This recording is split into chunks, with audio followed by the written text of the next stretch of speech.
ವಿರಚಿತವಾದಂತಹ ಚಿಂತೆ ಸಿದ್ಧಾಂತ ಏಕಾಮಣಿಯನ್ನು ಹೇಳ್ತಾರೆ. ಅವೆಲ್ಲ ಆಲಿಸಬೇಕು ಅಂತೇಳಿ ವಿನಂತಿಸಿಕೊಳ್ಬೇಕು.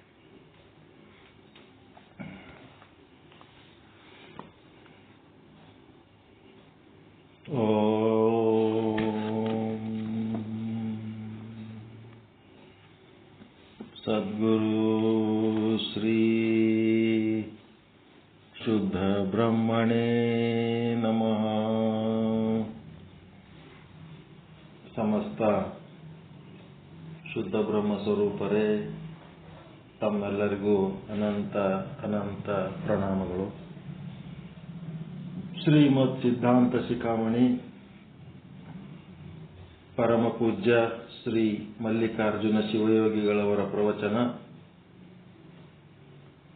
ಅವರ ಪ್ರವಚನದ ಸಾರವನ್ನು ಸಂಗ್ರಹಿಸಿದವರು ಬಿಜಾಪುರದ ಶ್ರೀ ಸಿದ್ದೇಶ್ವರ ಸ್ವಾಮೀಜಿಯವರು ಮತ್ತು ಅಲ್ಲಿ ಪ್ರತಿಯೊಂದು ಶ್ಲೋಕಕ್ಕೆ ಅವರದೇ ಆದಂಥ ಭಾಷ್ಯವನ್ನು ಕರುಣಿಸಿದ್ದಾರೆ.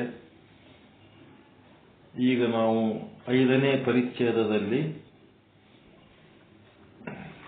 ಜಗದ್ಗುರು ರೇಣುಕಾಚಾರ್ಯರು ಅಗಸ್ತ್ಯ ಮಹರ್ಷಿಯ ಜೊತೆಗೆ ವಿಶ್ವದ ಸಮಸ್ತ ದರ್ಶನಗಳು, ಆಧ್ಯಾತ್ಮ ದರ್ಶನಗಳು ಪರಿಚಯಿಸಿ ಈಗ 28 ಶಿವಾಗಮಗಳನ್ನೇ ವೀರಶೈವ ಧರ್ಮಗ್ರಂಥ ಅಂತ ಹೇಳಿ ಕಾಮಿಕಾದಿ ವಾತುಲಾಂತ್ಯ ಅಂತ 28 ಆಗಮಗಳ ಹೆಸರುಗಳನ್ನು ಹೇಳಾಯಿತು. ಆ 28 ಆಗಮಗಳಲ್ಲಿ ಪಾರಮೇಶ್ವರ ಆಗಮ ಅನ್ನುವಂಥ ಆಗಮದಲ್ಲಿ ಈ ವೀರಶೈವ ವೀರ ಎನ್ನುವ ಪದಕ್ಕೆ ಅರ್ಥಗಳನ್ನು ಕಲ್ಪಿಸಿದ್ದಾರೆ. ಇದು ಯಾರು ಹೇಳ್ಯಾರಪ್ಪ ಅಂತಂದ್ರೆ ಪರಮೇಶ್ವರನು ಪಾರ್ವತಿ ದೇವಿಗೆ ಹೇಳಿದಂತ ಆಗಮ. ಇದು ಪಾರಮೇಶ್ವರ ಆಗಮ. ಆ ಲಕ್ಷಣಗಳು ಸುಮಾರು 15 ಲಕ್ಷಣಗಳಲ್ಲಿ ನಿನ್ನೆ 5 ಲಕ್ಷಣಗಳನ್ನು ಹೇಳಾಯಿತು. ಪಾರ್ವತಿಯೇ ಯೋಧನು, ರಣದಲ್ಲಿ ವೀರ. ಯಾವ ರೀತಿ ಒಬ್ಬ ಯೋಧ ಸೈನಿಕ ರಣರಂಗದಲ್ಲಿ ವೀರನಾಗಿರ್ತಾನೋ ಅದೇ ರೀತಿ ಪಾರಮಾರ್ಥಿಕ ರಂಗದಲ್ಲಿ ಈ ಒಂದು ಆಧ್ಯಾತ್ಮ ಸಾಧಕನು ಸದ್ಭಕ್ತಿ ಹಾಗೂ ದೃಢ ವೈರಾಗ್ಯಗಳಿಂದ ವೀರನೆನಿಸುತ್ತಾನೆ. ಸದ್ಭಕ್ತಿ ಮತ್ತು ದೃಢವಾದ ವೈರಾಗ್ಯಗಳಿರಬೇಕು. ಮತ್ತೆ 2ನೇ ಲಕ್ಷಣ ಲೋಕೇಶಣ, ವಿತ್ತೇಷಣ, ದಾರೇಶಣ, ಪುತ್ರೇಶಣ ಅಂತೇಳಿ ಈ ಈಶಣಗಳ ಇರಬಾರದು. ಲೋಕದ ಪದಾರ್ಥಗಳ ಸಂಗ್ರಹ, ದುಡ್ಡಿನ ಧನಕನಕಾದಿಗಳ ಸಂಗ್ರಹ, ಮತ್ತೆ ಸತಿ ಸುತರ ಮೇಲಿನ ವ್ಯಾಮೋಹ, ಇವು ಏನ್ ಮಾಡ್ತಾವಂದ್ರೆ ಆಧ್ಯಾತ್ಮ ಸಾಧನೆಗೆ ಅಡ್ಡಿ ಮಾಡ್ತಾವ. ಸತಿ ಸುತ ಇರಲಿ, ಆದರೆ ಆ ಸತಿ ಸುತರ ಒಂದು ಇರುವಿಕೆ ಈ ಆಧ್ಯಾತ್ಮ ಸಾಧನೆಗೆ ಅಡ್ಡಿ ಆಗಬಾರ್ದು. ಆ ಸತಿ ಸುತರ ಒಂದು ವ್ಯಾಮೋಹದಲ್ಲಿ ಇದನ್ನು ಮರೆಯುವಂಗ ಆಗಬಾರ್ದು. ಅವು ಇರೋದಕ್ಕೆ ಬೇಡ ಅನ್ನಂಗಿಲ್ಲ, ಆದ್ರೆ ಆಧ್ಯಾತ್ಮ ಸಾಧನೆಗೆ ಅಡ್ಡಿ ಆಗ್ತಿದ್ದು ಅಂತಂದ್ರೆ ಅದನ್ನ ಕಡಿಮೆ ಮಾಡ್ಕೋಬೇಕು ನಾವು. ಈ ರೀತಿಯಾಗಿ ಜ್ಞಾನ ಮತ್ತು ವಿಜ್ಞಾನಗಳಲ್ಲಿ, ಜ್ಞಾನ ಅಂತಂದ್ರೆ ಪರಮಾತ್ಮ ಹೇಗಿದ್ದಾನೆ, ಸತ್ರೂಪ, ಚಿದ್ರೂಪ, ಆನಂದ ರೂಪ, ನಿತ್ಯ ರೂಪ, ಪರಿಪೂರ್ಣ ರೂಪ, ಅದನ್ನಂತ ಹೇಳ್ತೀವಿ. ಮತ್ತು ಅವೇ ಲಕ್ಷಣಗಳನ್ನ ನಾವು ಅಳವಡಿಸಿಕೊಂಡೇವಂದ್ರೆ ಅದು ವಿಜ್ಞಾನ ರೂಪ ಆಗ್ತದೆ. ಆ ವಿಜ್ಞಾನ ರೂಪ, ಜ್ಞಾನ ರೂಪರಾದಂಥ ದೃಢ ವೈರಾಗ್ಯ ಸಂಪನ್ನರಾದ ಶಿವಯೋಗಿಗಳೇ ವೀರರು, ವೀರಶೈವರು. ಮತ್ತೆ ತಾರುಣ್ಯದ ದೈಹಿಕ ಬಲ ಇರುವಾಗ ಯೌವನದಲ್ಲಿರುವಂತ ಸಾಧಕರು, ಲಿಂಗಧಾರಿಗಳು ಪರಸ್ತ್ರೀ ದರ್ಶನ ಬಂದಾಗ ಅಂಧರಾಗಿದ್ರೆ ಅವರೇ ವೀರಶೈವರು. ಪರಸ್ತ್ರೀಯರು ಬಂದಾಗ ಈ ಒಂದು ವೀರಶೈವ ಸಾಧನಾ ಮಾರ್ಗದಲ್ಲಿದ್ದವರು ಹೆಂಗಿರ್ಬೇಕಂದ್ರೆ ಅಂಧರಾಗಬೇಕು. ಪರಸ್ತ್ರೀಯರು ಬಂದಾಗ ಸರ್ವಜ್ಞರೇ ಆಗಿರಲಿ, ಎಲ್ಲವನ್ನ ತಿಳಿದಂತ ಬಲ್ಲವರಾಗಿರಲಿ, ಆದರೆ ಇತರರ ವಿಚಾರಗಳನ್ನ, ಪರರ ದೋಷಗಳನ್ನ ಮಾತನಾಡುವಾಗ ಏನಾಗಬೇಕು? ಮೂಕರಾಗಿ ಬಿಡಬೇಕು. ಯಾರ ದೋಷಗಳನ್ನು ಎತ್ತಿ ಆಡಬಾರದು. ಇದು ವೀರಶೈವರ ಲಕ್ಷಣ. ಮತ್ತೆ ಯಾವ ಶಿವಯೋಗಿಗಳು ಪರಸತಿಯರ ವಿಷಯದಲ್ಲಿ ಷಂಡರಂತಿರುವರೋ, ಪರಪೀಡನೆಯ ಪ್ರಸಂಗದಲ್ಲಿ ಇನ್ನೊಬ್ಬರಿಗೆ ಹೊಡಿ ಬಡಿ ಕಡಿ ಅಂತೇಳಿ ಹಿಂಸೆ ಕೊಡಂತ ಒಂದು ಪ್ರಸಂಗ ಬಂದಾಗ ಕಾಲಿಲ್ಲದ ಕುಂಟರಂತೆ ಆಗಬೇಕು. ಮತ್ತು ರುಚಿ ರುಚಿಯಾದ ಖಾದ್ಯಗಳು ತಿನ್ನುವ ಅವಕಾಶ ಬಂದಾಗ ನಾಲಿಗೆ ರಹಿತರಾಗಿರಬೇಕು. ಅದರೊಳಗೆ ಇನ್ನೂ ಅಪೇಕ್ಷೆ ಪಡಬಾರದು. ನಾಲಿಗೆ ರಹಿತರಾಗಿರೋದಂದ್ರೆ ಹೆಂಗಂದ್ರ ಏನ್ ಬಂದದ ಅಷ್ಟು ತಿನ್ಬೇಕೆ ಹೊರತು ಅದು ರುಚಿಯಾದ ಅಂತೇಳಿ ಇನ್ನೊಂದಿಟ್ಟು ಬೇಕು ಅಂತೇಳಿ ಬಯಸಬಾರದು. ಅದೇ ನಾಲಿಗೆ ರಹಿತ. ಈಗ ಹೆಂಗಂತಂದ್ರ ಈ ಯಾವುದು ಭಾಗವತದೊಳಗ ತಿಳಿಯಾದ ನೀರಿನ ಸರೋವರ ಇರ್ತದ, ಒಂದು ಆನೆ ಇರ್ತದ. ಆ ಆನೆ ಹಿಂದೆ 1,000 ಆನೆಗಳಿರ್ತಾವ. ಎಲ್ಲ ಆನೆಗಳು ಕೂಡಿ ಸರೋವರಕ್ಕೆ ನೀರು ಕುಡಿಲಿಕ್ಕೆ ಬರ್ತಿರ್ತಾವ.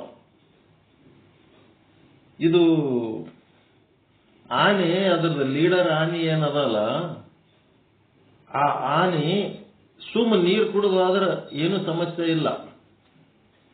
ಅದೇನ್ ಮಾಡ್ಬಿಡ್ತು, ಸರೋವರದೊಳಗೆ ಇಳಿದು ಒಂದಿಷ್ಟು ಈಜಾಡೋಣ ಅಂತೇಳಿ ಸರೋವರದ ಆಳಕ್ಕೆ ಹೋಗ್ಬಿಡ್ತಾವ. ಈಜಾಡ್ಲಕ್ಕೆ ಹೋದ ಕೂಡ್ಲೇನೆ ಒಳಗೆ ಮೊಸಳೆ ಹಿಡ್ಕೊಂಡ್ಬಿಡ್ತು. ಗಜೇಂದ್ರ ಮೋಕ್ಷ ಅಂತ ಬರ್ತವ. ಕಥೆ ಕೇಳಿರ್ಬೇಕು ನೀವು, ಭಾಗವತ ಕೇಳುವಾಗ ಅದು ಬರ್ತದ. ಅದೇನಾಯ್ತಂದ್ರ ಆಳವಾಗಿ ಇನ್ನೂ ಬೇಕು ಅಂತೇಳಿ ರಾಗದಿಂದ ಹೋದರ ಸಂಸಾರದ ಬಂಧನ ಆಗ್ತವ. ಅಷ್ಟೇ ದೂರ ನಿಂತು ದಂಡೆಗೆ ನಿಂತು ನೀರು ಕುಡಿದೋದ್ರೆ ಮೊಸಳೆ ಯಾಕೆ ಹಿಡ್ಕೋತದ್ರಿ? ಹಂಗ ಇಲ್ಲಿ ಆಹಾರ ಪದಾರ್ಥಗಳು ತಾನಾಗೆ ಅವಕಾಶ ಬಂದಾಗ ಅವು ಏನದಾವ ಅಷ್ಟು ಸ್ವೀಕಾರ ಮಾಡಿ ಚಲೋ ಇರ್ಬೇಕು. ಅದು ಟೇಸ್ಟ್ ಇದ್ದದನ್ನ ಇನ್ನೊಂದ್ ಸ್ವಲ್ಪ ಬೇಕು ಅಂದ್ರಿ ಅಂತಂದ್ರ ಜೀವೇ ಉಳ್ಳವರಾಗ್ತಿರಿ. ಇನ್ನೊಂದ್ ಸ್ವಲ್ಪ ಬೇಕು ಅನ್ಲಾರ್ದೆ ಸುಮ್ನೆ ಎಷ್ಟು ಬಂದದ ಅಷ್ಟು ಅನುಸರಿಸಿ ಸಂತೋಷವಾಗಿದ್ರಿ ಅಂತಂದ್ರೆ ಅದು ಜೀವ ರೈತರು, ನಾಲಿಗೆ ಇಲ್ಲದವರಾಗ್ಬೇಕಂತ. ಇದು ನಿನ್ನೆ ಹೇಳಿದ ಮಾತು. ಇವತ್ತಿನ ಲಕ್ಷಣ, ವೀರಶೈವರ ಲಕ್ಷಣ ಏನು?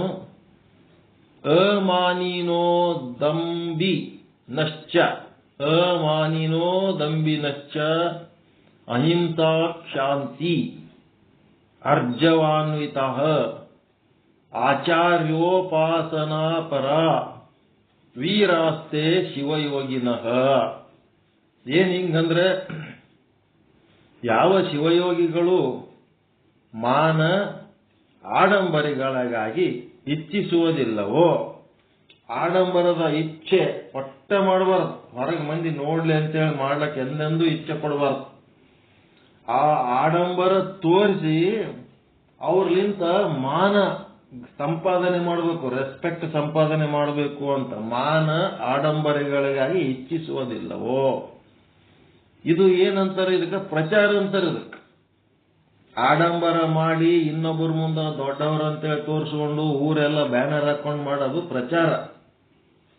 ಏನು ಆಡಂಬರ ಇರಲಾರ್ದೆ ತಾನೇ ಒಳಗೆ ಸಾಧನೆ ಮಾಡಿ ಪರಿಪಕ್ವ ಆಗಿತ್ತು ಅಂದ್ರೆ ಅದಕ್ಕೆ ಕೀರ್ತಿ ಅಂತಾರೆ. ಕೀರ್ತಿ ಏನ್ ಮಾಡ್ತದ ಅಂದ್ರೆ ಅದು ಇನ್ನೊಬ್ಬರಿಗೆ ಏನು ತನ್ನ ಪರಿಚಯ ಸಹಿತ ಮಾಡ್ಕೊಳಕ್ ಹೋಗಂಗಿಲ್ಲ. ಸುಮ್ಮ ತನ್ನ ಪಾಡಿಗೆ ತಾನು ಸಾಧನೆ ಮಾಡ್ಕೋತ ಹೋಗ್ತಿರ್ತದ. ಆ ಸಾಧನೆಯ ಫಲ ಇತರರಿಗೆ ತಾನೇ ಗೊತ್ತಾಗಿ ಒಳ್ಳೆ ಜನರು ಬಂದು ಸೇರ್ತಿರ್ತಾರೆ. ಈಗ ಒಂದು ಹಣ್ಣು ನಾ ಪಕ್ವಾಗಿನಿ, ನಾ ರುಚಿಯಾಗಿನಿ, ಬರ್ರಿಯಪ್ಪ ಅಂತ ಯಾರಿಗಾರ ಕರಿತದೇನೆ ಅದು ಗಿಡದೊಂದು. ದುಂಬಿಗಳು ಪಕ್ಷಿಗಳು ತಾವೇ ಬರ್ತಾವ ಇಲ್ಲ, ಯಾವ ಗಿಡದಾಗ ಹಣ್ಣು ಪಕ್ವಾಗಿ ಅದ ನೋಡಿ. ಹಂಗ ಇದು ಮಾನ ಆಡಂಬರಗಳು ಇರ್ಲಾರ್ದಂಗಿದ್ರೆ ಅದು ವೀರಶೈವನ ಲಕ್ಷಣ. ಮತ್ತೆ ಹಿಂಸೆ ಮಾಡಬಾರದು. ಕಾಯ ವಾಚ ಮನಸ ಹಿಂಸೆ ಮಾಡಬಾರದು. ಹಿಂಸೆ ಒಳಗ ಸೂಕ್ಷ್ಮ ಧರ್ಮಗಳು ಇರ್ತವ. ಯಾವ್ದಕ್ಕೆ ಹಿಂಸೆ ಅನ್ಬೇಕು, ಯಾವ್ದಕ್ಕೆ ಹಿಂಸೆ ಅನ್ಬಾರ್ದು ಅವೆಲ್ಲ ಹೇಳ್ಬೇಕಾದ್ರೆ, ಈಗ ಡಾಕ್ಟರ್ ಅದನ, ಅವನು ಚಾಕು ತಗೊಂಡು ಕೊಯ್ತಾನ. ಒಬ್ಬ ಕೊಲೆಗಡುಕ ಅದನ, ಅವನು ಚಾಕು ತಗೊಂಡು ಕೊಯ್ತಾನ. ಈಗ ಇದಕ್ಕ ಹಿಂಸೆ ಅಂತ ಯಾವ್ದಕ್ಕೆ ಅನ್ಬೇಕು? ಡಾಕ್ಟರ್ ಮಾಡೋದಕ್ಕೆ ಹಿಂಸೆ ಅಂತಾರೇನು? ಹೊರಗ ಜಗಳಾಡಿ ಹುಡುಗರು ಹೊಡೆದಾಡ್ತಾವ, ಅವು ಹೊಡೆದಾಡೋದು ಬೇರೆ. ಮನ್ಯಾಗ ತಂದಿ ಬಡಿಯೋದು ಅಥವಾ ಶಾಲೆಗೆ ಮಾಸ್ತರ್ ಬಡಿಯೋದು ಅವು ಏನದಾವ? ಹಿಂಸೆ ಅಂತಾರೇನು ಅವಕ್ಕೆ?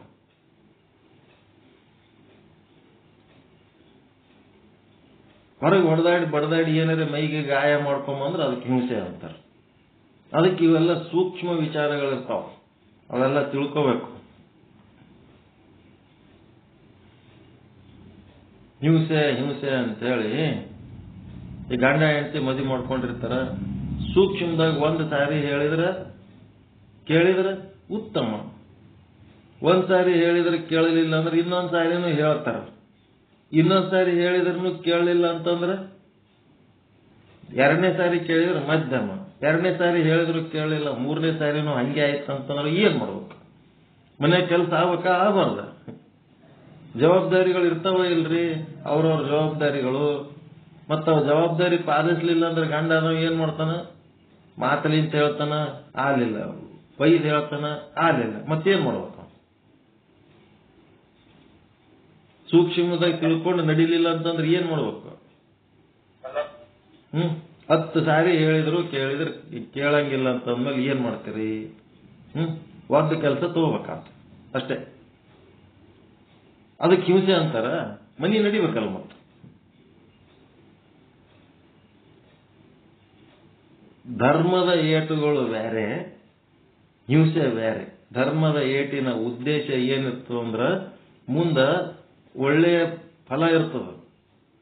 ಹಿಂಸೆ ಅಂತಂದ್ರ ಅದು ಮುಂದ ಕಷ್ಟ ನಷ್ಟ ಅಪಮಾನ ಹಿಂಸೆ ಇರ್ತದೆ.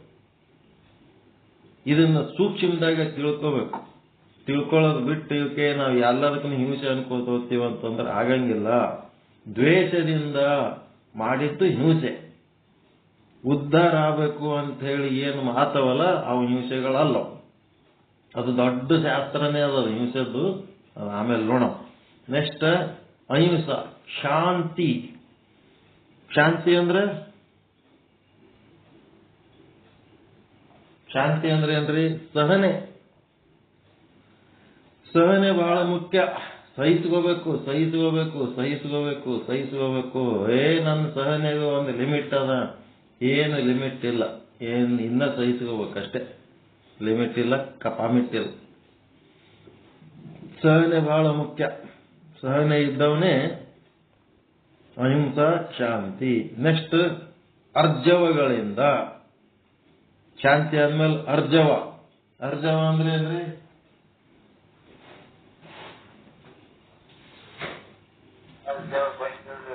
ಮೊನ್ನೆ ಒಂದೇನೋ ಹುಡುಕಿದ್ದೇವಲ್ಲ ಅರ್ಜವದ ಅರ್ಥ.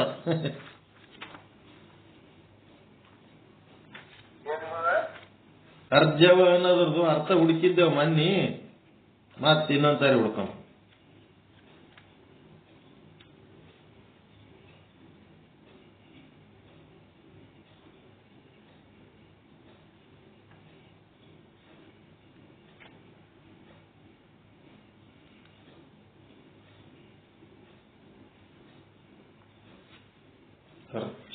ಅರ್ಚನೆ, ಅರ್ಚಿತ, ಅರ್ಚಿಸು, ಅರ್ಜನೆ. ಸಂಪಾದನೆ, ಗಳಿಸೋದು. ಅರ್ಜವ.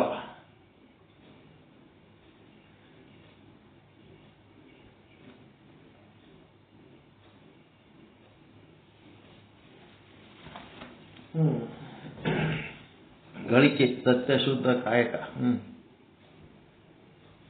ಅಹಿಂಸಾ ಇಲ್ಲಿ ಎಲ್ಲ ಒಳ್ಳೆ ಗುಣಗಳು ಹೇಳ್ಯಾರಿ. ಮಾನ ಆಡಂಬರಗಳಿಗಾಗಿ ಇಚ್ಛೆ ಇರ್ಲಾರ್ದಂಗೆ ಇರಬೇಕು, ಮತ್ತು ಅಹಿಂಸೆಯಾಗಿರ್ಬೇಕು. ಶಾಂತಿ ಅಂದ್ರೆ ಸಹನೆಯಿಂದ ಇರಬೇಕು. ಅರ್ಜವಗಳಿಂದ ಅಂತ. ಅರ್ಜವ ಅಲ್ಲ ಇದು, ಆರ್ಜವ. ಅರ್ಜವ ಅಲ್ಲ, ಅಲ್ಲಿ ಆರ್ಜವ.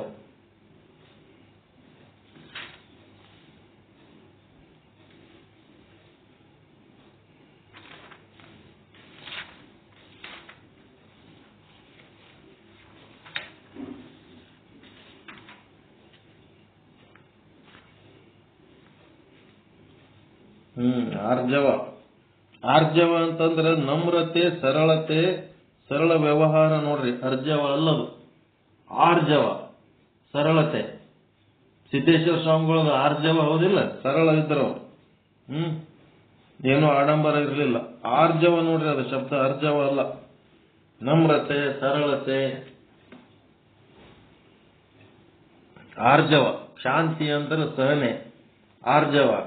ಯುಕ್ತರಾಗಿದ್ದಾರೆಯೋ ಆಚಾರ ಹಾಗೂ ಉಪಾಸನೆಯಲ್ಲಿ ರತರಾದ ಆ ಮಹಾನುಭಾವರೇ ವೀರಶೈವರು.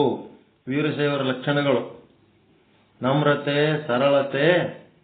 ಹೇಳ್ಯಾರಲ್ಲ ಬಸವಣ್ಣವ್ರು ಬಾಗಿದತ್ತ. ಆರ್ಜವ ಅಂತಂದ್ರ ನಮ್ರತೆ, ಸರಳತೆ, ಪ್ರಾಮಾಣಿಕತೆನ. ಆಯ್ತು, ಇವೆಲ್ಲ ಇರ್ಬೇಕಂತ ವೀರಶೈವರಾದವ್ರ ಬಲ್ಲಿ. ಮತ್ತೆ 7ನೇದ್ದೇನದ? ವಿಶುದ್ಧಮಯಿ ಏಚ ವೈಕಾಂತ ಯೋಗಿನ ಮಮ ಧ್ಯಾನರತ ನಿತ್ಯಂ ವೀರಾಸ್ತೆ ಶಿವಯೋಗಿನಃ. ಅಂದ್ರೆ ಯಾವ ಶಿವಯೋಗಿಗಳು ವಿಶುದ್ಧ ಭಕ್ತರೋ, ಏಕಾಂತಶೀಲರೋ ಮತ್ತು ನನ್ನ ಧ್ಯಾನರತರೋ ಅಂದ್ರೆ ಶಿವ ಧ್ಯಾನರತರೋ ಅವರೇ ವೀರಶೈವರು. ವಿಶುದ್ಧ ಭಕ್ತರು ಅಂತಂದ್ರ ಗುರು ಲಿಂಗ ಜಂಗಮದಲ್ಲಿ ತನು ಮನ ಧನಗಳನ್ನ ಸಮರ್ಪಿಸಿ ನಿಶ್ಚಿಂತರಾದವರೇ ವಿಶುದ್ಧ ಭಕ್ತರು. ಮತ್ತೆ ಏಕಾಂತಶೀಲರು. ಏಕಾಂತ ಅಂದ್ರೆ ಎಲ್ಲರಿಗೂ ಬಿಟ್ಟು ಎಲ್ಲರೂ ಹೋಗಿ ಕುಂದ್ರದಲ್ಲ, ಸಂತಿ ಒಳಗಿದ್ರೂ ಸಹಿತ ತನ್ನೊಳಗೆ ತಾನು ಅಂತರ್ಮುಖಿಯಾಗಿರೋದೇ ಏಕಾಂತಶೀಲತೆ. ಮತ್ತೆ ಶಿವಧ್ಯಾನ ರತರು, ಯಾವಾಗಲೂ ಶಿವಧ್ಯಾನದಲ್ಲಿ ಇರೋಂಥವ್ರು. ಈ ರೀತಿ ಇದ್ರೆ ವೀರಶೈವರು. ಸ್ಮರಣಂ ಕೀರ್ತನಂ ಕೇಲಿ ಪ್ರೇಕ್ಷಣಂ ಗುಹ್ಯ ಭಾಷಣಂ ಸಂಕಲ್ಪೋಧ್ಯವಸಾಯಶ್ಚ ಕ್ರಿಯಾ ನಿವೃತ್ತಿರೇವಚ ಏತನ್ ಮೈಥುನಮಷ್ಟಾಂಗಂ ಪ್ರವದಂತಿ ಮನೀಷಿಣಃ ವಿಪರೀತಂ ಬ್ರಹ್ಮಚರ್ಯ ಮೇತ ದೇವಾಷ್ಟಲಕ್ಷಣಂ ತದುಕ್ತಲಕ್ಷಣಂ ಬ್ರಹ್ಮಚರ್ಯ ಋತಪರಾಹಿ ಯೇ ಯೋಗಿನೋ ಯೇ ಮಹಾತ್ಮನೋ ವೀರಾಸ್ತೆ ಶಿವಯೋಗಿನಃ. ಏನಿಂಗಂದ್ರೆ ಸ್ಮರಣ, ಕೀರ್ತನ, ಕ್ರೀಡೆ, ಪ್ರೇಕ್ಷಣ, ಗುಹ್ಯ ಭಾಷಣ, ಸಂಕಲ್ಪ, ಅಧ್ಯವಸಾಯ ಹಾಗೂ ಕ್ರಿಯಾನಿವೃತ್ತಿ ಇವುಗಳಿಗೆ ಮನಸ್ಸಿನ ಮೈಥುನ ಅಷ್ಟಾಂಗ ಎನ್ನುತ್ತಾರೆ. ಈ ಅಷ್ಟಾಂಗದ ವಿಪರೀತ ಲಕ್ಷಣ ಉಳ್ಳದ್ದು ಬ್ರಹ್ಮಚರ್ಯ. ಇದ್ರ ಅಪೋಸಿಟ್ ಇರ್ಬೇಕಂತ ನೋಡ್ರಿ. ಏನದು? ಸ್ಮರಣ.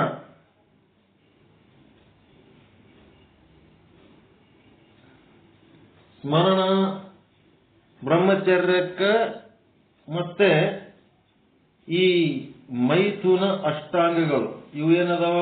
8 ಏನದಾವಪ್ಪ ಅಂತಂದ್ರೆ ಇವಕ್ಕ ಮೈಥುನ ಅಷ್ಟಾಂಗಗಳಂತಾರ. ಇದು ಮೈಥುನ ಅಷ್ಟಾಂಗಗಳು ಏನ್ ಮಾಡ್ತಾವ? ಅಧೋಗತಿಗೆ ತಗೊಂಡೋಗ್ತಾವ ನಮ್ಮನ್ನ. ಅವುಗಳ ವಿಪರೀತ ಅಂದ್ರೆ ಇದು ಅಪೋಸಿಟ್, ಊರ್ಧ್ವಗತಿಯ ಆಲೋಚನೆಗಳು ಮಾಡ್ಬೇಕಂತ. ಈ ಸ್ಮರಣ ನಿಮಗ ನ್ಯಾಚುರಲ್ ಆಗಿ ಯಾವಾಗರೇ ಪರಮಾತ್ಮನ ಸ್ಮರಣೆ ನ್ಯಾಚುರಲ್ ಆಗಿ ಬರ್ತದೇನು? ಹೆಂಡ್ರ ಮಕ್ಕಳದು ನೆನಪು ಇದ್ದಂಗ ಪರಮಾತ್ಮಂದು ಗುರುವಿಂದು ಏನಾರ ನ್ಯಾಚುರಲ್ ನೆನಪದ ಏನು? ಲಿಂಗದ್ದು, ಗುರು ಲಿಂಗ ಜಂಗಮರದು ಇದೇ ಕೇಳೋದ ಕ್ವಶನ್. ಅದಕ್ಕೆ ಈ ಸ್ಮರಣ ಸಹಜವಾಗಿ ನಿಮ್ಮ ಏನದ ಫ್ಯಾಮಿಲಿ ಮೆಂಬರ್ಸ್ ಹೆಂಗ ನೆನಪು ಇರ್ತದ ಸಹಜವಾಗಿ ಅದು ಏನದಪ್ಪ ಆ ಸ್ಮರಣ ನಿಮ್ಮನ್ನ ಅಧೋಗತಿಗೆ ತಗೊಂಡು ಹೋಗ್ತದ. ನಿಮ್ಗೆ ನ್ಯಾಚುರಲ್ ಆಗಿ ಹೆಂಗಾಗಬೇಕಪ್ಪ ಅಂದ್ರೆ ಶಿವಸ್ಮರಣ ಆಗ್ಬೇಕು, ಶಿವನನ್ನ ನೆನೆಸ್ತಾ ಇರಬೇಕು.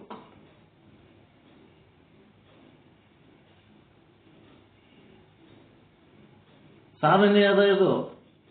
ಸದಾ ಕಾಲ ಶಿವನನ್ನ ಸ್ಮರಿಸ್ತಾ ಸ್ಮರಿಸ್ತಾ ಯಾವಾಗ ಅವಶ್ಯಕತೆ ಬೀಳುತ್ತದ ಆವಾಗ ಈ ಫ್ಯಾಮಿಲಿ ಮೆಂಬರ್ಸ್ ನೆನೆಸ್ಬೇಕು. ಅದು ಬಿಟ್ಟು ನಾವು ಹೆಂಗದೀವಿ ಅಂತಂದ್ರೆ 24 ತಾಸು ಅಲ್ಲ 48 ತಾಸು ಫ್ಯಾಮಿಲಿ ಮೆಂಬರ್ಸನ್ನೇ ನೆನೆಸ್ಕೊತಿರ್ತೀವಿ. ಕಾಟಾಚಾರಕ್ಕ ಏನೋ ಹಿಂದಿನ ಹಿರಿಯರು ಹಾಕ್ಯಾರ ಪದ್ಧತಿ ಅಂತೇಳಿ ಲಿಂಗ ಪೂಜೆ ಮಾಡ್ಕೊಂಡು ದೇವರಿಗೆ ನೆನೆಸ್ತೀವಿ. ಹೆಂಗದ ನೋಡ್ರಿ ಇದು ಎಂದ ಬ್ರಹ್ಮಚರ್ಯ ಅಂತಂದ್ರೆ ಸದಾ ಕಾಲ ಪರಮಾತ್ಮನನ್ನು ನೆನೆಸೋದೇ ಬ್ರಹ್ಮಚರ್ಯ. ಇಲ್ಲ ಅಂತಂದ್ರೆ ಇದು ಮೈಥುನಾಷ್ಟಾಂಗ. ಇದು ನಮ್ಗೆ ಅಧೋಗತಿ ಕರ್ಕೊಂಡು ಹೋಗ್ತದ. ಸ್ಮರಣದಾಗ ಸುಧಾರಣೆ ಮಾಡ್ಕೋತೀರಾ, ಸುಧಾರಣೆ ಮಾಡ್ಕೋಬೇಕನ್ನಂತ ಸಂಕಲ್ಪ ಮಾಡ್ತೀರಾ, ಸದಾ ಕಾಲ ಪರಮಾತ್ಮನನ್ನ ನೆನೆಸುವಂತ ಸಂಕಲ್ಪ ಮಾಡ್ತೀರಾ.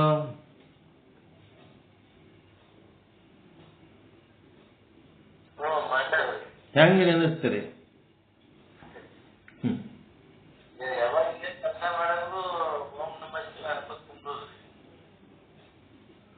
ಹೆಂಡತಿ ಬಂದು ಎದುರು ನಿಂತಾಗ ಅವರ ನಾಮರೂಪಗಳನ್ನ ಬಿಟ್ಟು ಅವರನ್ನು ಬ್ರಹ್ಮ ಸ್ವರೂಪವಾಗಿ ಕಾಣಬೇಕು.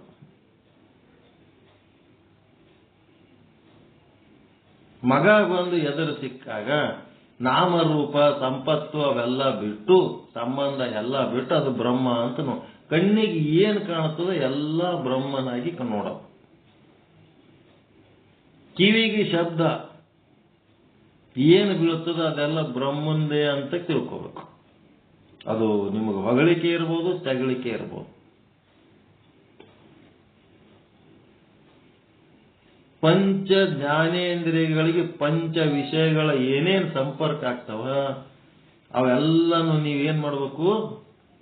ಬ್ರಹ್ಮನ ಪ್ರಸಾದ ಅಂತ ತಗೋಬೇಕು. ಅವು ನಿಮಗೆ ಅನುಕೂಲ ಇರ್ಬೋದು, ಪ್ರತಿಕೂಲ ಇರ್ಬೋದು. ನಿಮ್ ಭೋಗದಾಗ ಅವು ಬಂದಾಗ ಏನ್ ಮಾಡಕ್ಕಾಗ್ತದೆ? ಸ್ಮರಣ.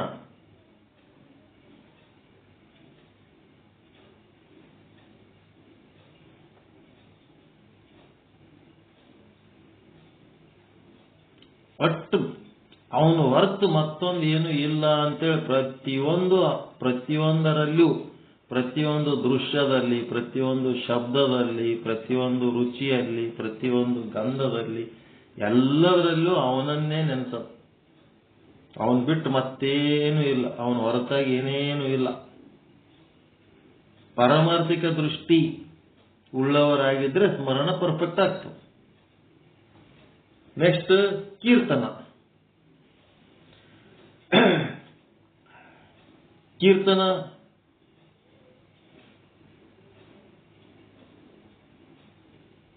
ಏನ್ ಮಾಡ್ತೀರಿ? ಕೀರ್ತನೆಗಳು ಕೇಳಿರೇ ಇಲ್ಲ?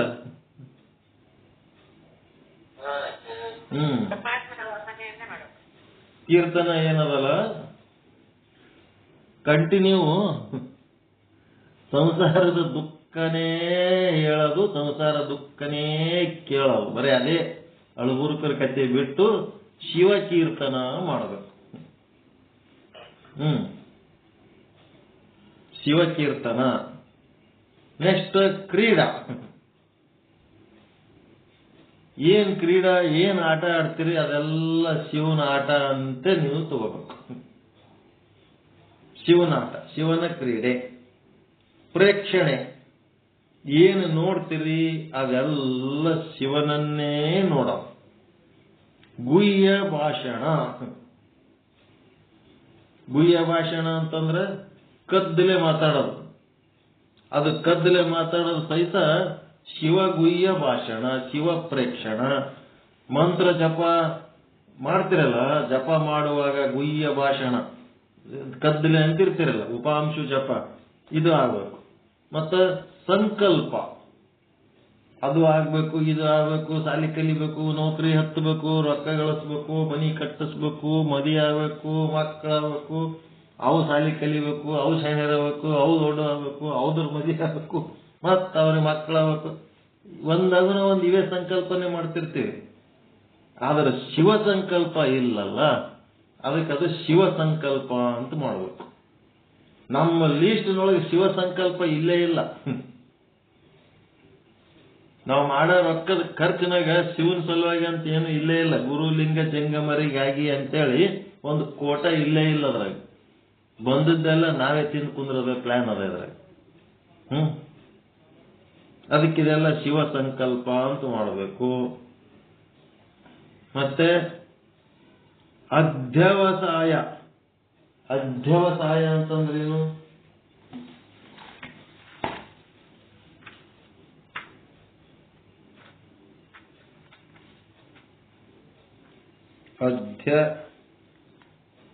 ಅಧ್ಯವಸಾಯ ಅಂದ್ರೆ ತಾಳ್ಮೆ ಶಕ್ತಿ, ಸತತ ಪರಿಶ್ರಮ, ಉತ್ಸಾಹ. ಎದ್ರ ಸಲುವಾಗಿ ಇದು ಮಾಡ್ಬೇಕಂತಂದ್ರ ಶಿವನಿಗಾಗಿ ಅಧ್ಯವಸಾಯ ಅಂದ್ರೆ ವರ್ಕ್, ಪರಿಶ್ರಮ ಮಾಡೋದು.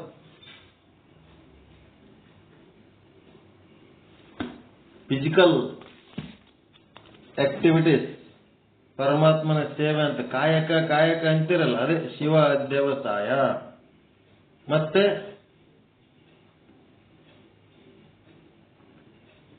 ಲಾಸ್ಟಿಗೆ ಕ್ರಿಯಾ ನಿವೃತ್ತಿ. ಕ್ರಿಯಾ ನಿವೃತ್ತಿ ಅದೇನಾಗಬೇಕು? ಕ್ರಿಯಾ ನಿವೃತ್ತಿ ಅಂತಂದ್ರ ಕೆಲವೊಂದು ನೀವು ಕೆಲಸ ಮಾಡಿ ಮಾಡಿ ಮಾಡಿ ಮಾಡಿ ಮಾಡಿ ಮಾಡಿ ಸಾಕಪ್ಪ, ಇನ್ನೇನು ಮಾಡೋದ್ ಬೇಕಾಗಿಲ್ಲ ಅಂತೇಳಿ ನಿಮ್ಮ ನಿತ್ಯ ಜೀವನದ ಕೆಲವೊಂದು ಬಿಟ್ಟೆ ಬಿಡ್ತೀರಿ ಸಾಕಂತೇಳಿ. ಹಂಗ ಇಲ್ಲಿ ಸಹಿತ ಹೆಂಗಾಗಬೇಕು? ಶಿವಕ್ರಿಯಾ ನಿವೃತ್ತಿ ಅಂತಂದ್ರ ಲಿಂಗ ಪೂಜೆ ಮಾಡ್ತಿರಲ್ಲ, ಅದು ಲಿಂಗ ಪೂಜೆ ಮಾಡಿ ಮಾಡಿ ಮಾಡಿ ಮಾಡಿ ಮಾಡಿ ಕಡಿಗೆ ಆ ಲಿಂಗದ ಧ್ಯಾನ ನಿಮಗೆ ಹತ್ತಲಕತ್ತು. ಲಿಂಗ ಪೂಜೆ ಮಾಡ್ಲಾರ್ದೇನೆ ಲಿಂಗದ ಧ್ಯಾನ ಹತ್ಲಕತ್ತು. ಲಿಂಗದ ಧ್ಯಾನ ಹತ್ಲಕ್ಕಂತೆ ಲಿಂಗ ಪೂಜೆ ಮಾಡ್ತೀರಿ. ಲಿಂಗ ಪೂಜೆ ಮಾಡ್ಲಾರ್ದೆ ತಂದ ತಾನೇ ಧ್ಯಾನ ಹತ್ಲಕತ್ತು ಅಂತಂದ್ರೆ, ಮತ್ತು ಧ್ಯಾನ ಮಾಡಿ ಮಾಡಿ ಮಾಡಿ ಮಾಡಿ ಕಡಿಗೆ ಆ ಧ್ಯಾನದಿಂದ ತಂದ ತಾನೇ ಒಳಗೆ ಜ್ಞಾನ ಆಗ್ಲಕತ್ತು ಅಂತಂದ್ರೆ ಏನ್ ಮಾಡ್ಬೇಕು? ಅಲ್ಲಿ ಶಿವ ಪೂಜೆಯನ್ನ ಕ್ರಿಯೆ ಮಾಡುವ ಅವಶ್ಯಕತೆ ಇಲ್ಲ, ಅಲ್ಲಿ ಧ್ಯಾನ ಮಾಡುವ ಅವಶ್ಯಕತೆನೂ ಇಲ್ಲ. ಕ್ರಿಯೆಯಿಂದ ಧ್ಯಾನ, ಧ್ಯಾನದಿಂದ ಜ್ಞಾನ, ಮತ್ತು ಜ್ಞಾನದಿಂದ ಭಾನ. ಅದು ವಿಚಾರ ಸಾಗರದಾಗ ನಿಶ್ಚಲದಾಸರು ಹೇಳೋದು. ತಂದು ತಾನೇ ಭಾನ ಆಗ್ಲಕತ್ತಂದ್ರೆ ಜ್ಞಾನದ ಅವಶ್ಯಕತೆನೂ ಇಲ್ಲ. ನಿಮಗೆ ಶಿವ ಸ್ವರೂಪದ ಭಾನ ಆಗ್ಲಕತ್ತದ, ನಾ ಬ್ರಹ್ಮ ಅದಿನಿ ಅಂತ ಶಿವ ಅದಿನಿ ಅಂತ ನಿಮಗೆ ಅನಿಸ್ಲಕತ್ತಂದ್ರೆ ಶಿವಜ್ಞಾನ ಕೇಳೋದು, ಶ್ರವಣ ಮಾಡೋ ಅವಶ್ಯಕತೆನೂ ಇಲ್ಲ. ಹಿಂಗಾಗಿ ಈ ಶಿವಕ್ರಿಯಾ ನಿವೃತ್ತಿ, ಸ್ಮರಣ, ಕೀರ್ತನ, ಕ್ರೀಡಾ, ಪ್ರೇಕ್ಷಣ, ಗುಹ್ಯ ಭಾಷಣ, ಸಂಕಲ್ಪ, ಅಧ್ಯವಸಾಯ ಹಾಗೂ ಕ್ರಿಯಾ ನಿವೃತ್ತಿ ಇವುಗಳಿಗೆ ಮೈಥುನ ಅಷ್ಟಾಂಗವೆನ್ನುತ್ತಾರೆ. ಈ ಅಷ್ಟಾಂಗದ ವಿಪರೀತ ಲಕ್ಷಣವುಳ್ಳದ್ದು ಬ್ರಹ್ಮಚರ್ಯ. ಇದರ ಅಪೋಸಿಟ್, ಸ್ಮರಣ ಹೋಗಿ ಶಿವ ಸ್ಮರಣ ಆಗಬೇಕು, ಕೀರ್ತನ ಹೋಗಿ ಶಿವ ಕೀರ್ತನ ಆಗಬೇಕು, ಕ್ರೀಡೆ ಹೋಗಿ ಶಿವ ಕ್ರೀಡೆ ಆಗಬೇಕು. ಇವೆಲ್ಲ ಮಹಾತ್ಮರು ಸಣ್ಣ ಹುಡುಗರಿದ್ದಾಗ ಆಟ ಆಡ್ತಿದ್ರೆಲ್ಲ ಶಿವನ ಹಾಡುಗಳು, ಶಿವನ ನಾಟಕ, ಶಿವನುವೆ ಎಲ್ಲ ಆಟಗಳು ಆಡ್ತಿದ್ರಲ್ರಿ. ಹಂಗ ಎಲ್ಲ ಶಿವನ ಆಟಗಳು ಆಗ್ಬೇಕು. ಕಲ್ಲ ಮಣ್ಣ ತಗೊಂಡು ಮತ್ತೆ ಸಂಸಾರದ ಆಟನೇ ಆಡಬಾರ್ದು. ಹಿಂಗೆಲ್ಲ ಇರ್ತವ ಆಟ. ಶಿವನ ಕ್ರೀಡೆ ಮತ್ತೆ ಶಿವನ ಪ್ರೇಕ್ಷಣ, ಏನ್ ದರ್ಶನ ಮಾಡ್ತೀರಿ ಎಲ್ಲ ಶಿವನದೇ ದರ್ಶನ ಆಗ್ಬೇಕು. ಗುಹ್ಯ ಭಾಷಣ ಅಂತಂದ್ರ ಶಿವನ ಗುಹ್ಯ ಭಾಷಣ ಅಂದ್ರೆ ಜಪ ಆಗ್ಬೇಕು, ಶಿವ ಸಂಕಲ್ಪ ಆಗ್ಬೇಕು. ಶಿವ ಅಧ್ಯಾವಸನ ಅಂದ್ರೆ ಶಿವನಿಗಾಗಿ ಪರಿಶ್ರಮ ಪಡಬೇಕು, ಮತ್ತೆ ಶಿವನ ಕ್ರಿಯಾ ನಿವೃತ್ತಿ ಆಗಬೇಕು. ಈ ರೀತಿ 8 ಅಷ್ಟಾಂಗ ಬ್ರಹ್ಮಚರ್ಯಗಳು. ಯಾರು ಈ ಬ್ರಹ್ಮಚರ್ಯ ವೃತ ಪಾಲಿಸುತ್ತಾರೋ ಅವರೇ ಆ ಶಿವಯೋಗಿಗಳು, ವೀರಶೈವರು, ಮಹಾತ್ಮರು.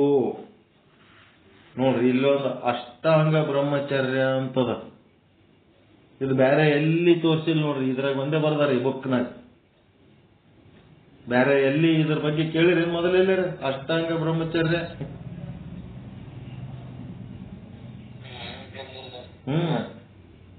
ಇಲ್ಲೇ ಕೇಳಿರೋದು ಮಾತು.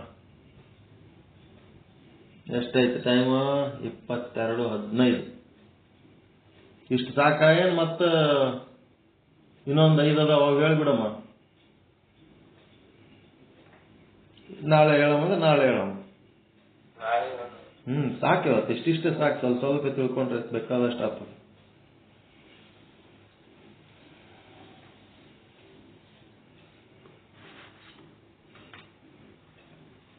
ಓಂ ಪೂರ್ಣಮಿದಂ ಪೂರ್ಣಾತ್ ಪೂರ್ಣಮುದಚ್ಯತೆ ಪೂರ್ಣಸ್ಯ ಪೂರ್ಣಮಾದಾಯ ಪೂರ್ಣಮೇವಾವಶಿಷ್ಯತೆ. ಓಂ ಶಾಂತಿ ಶಾಂತಿ ಶಾಂತಿ. ಎಲ್ಲರಿಗೂ ಶರಣು ಶರಣಾರ್ಥಿ. ಎಲ್ಲರಿಗೂ ಶರಣು ಶರಣಾರ್ಥಿ. ಎಲ್ಲರಿಗೂ